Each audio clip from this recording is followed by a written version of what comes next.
সামনে একটা লড়াই আসবে এই দেশের মাটিতেই। এটা আমাদের ভবিষ্যৎবাণী না, এটা আমাদের দূরদর্শীদের আলোকে বলছি।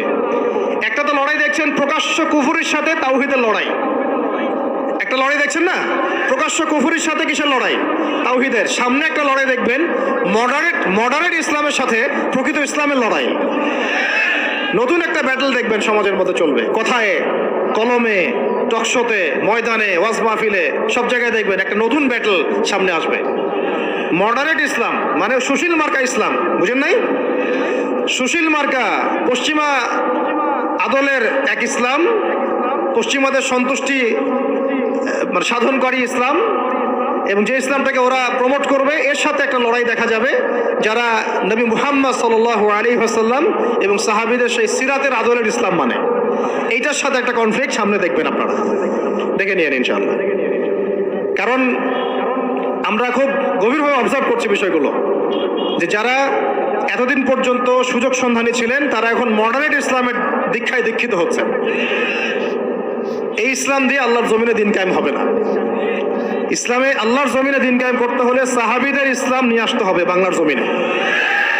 আর সাহাবীদের ইসলাম শুধু আমর বিল মারুফের ইসলাম ছিল না, এখানে নাহি আনিল মুনকারও ছিল।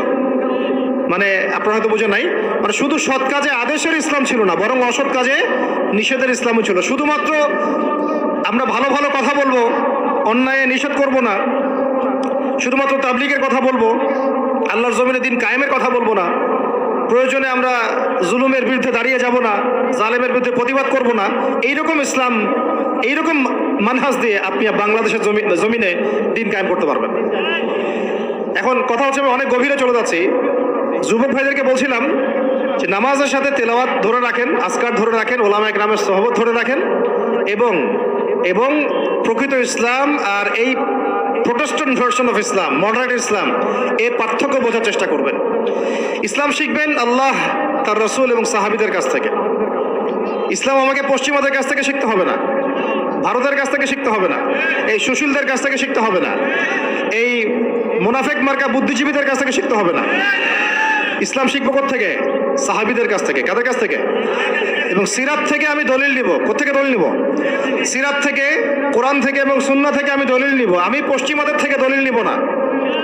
একটা বিষয়ে স্পষ্ট মনে রাখবেন, ওরা যে ইসলামটাকে প্রমোট করবে নিঃসন্দেহে সেই ইসলামের মধ্যে আব্দুল্লাহ বিন উবাইয়ের একটা মানহাজ থাকবে।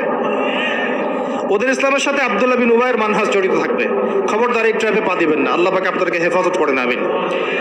এরপরে আসেন যে পয়েন্টটা নিয়ে আমি এদিকে চলে আসছি, যে আমাদের সমাজের এই সংকটগুলা যে বড় বড় লেভেল